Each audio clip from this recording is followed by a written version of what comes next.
Let me show you all of the voicemail settings in Motorola Signature. So first of all, we'll need to open our phone dialer.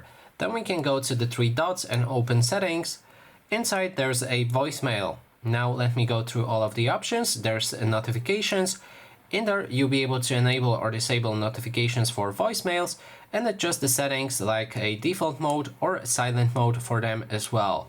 Then there's the play pop on screen. When devices unlocked, show notifications as a banner across the top of the screen, so that way you should see a banner on the top showing you that you received a voicemail. For sound, you'll be able to change different notification sound for them.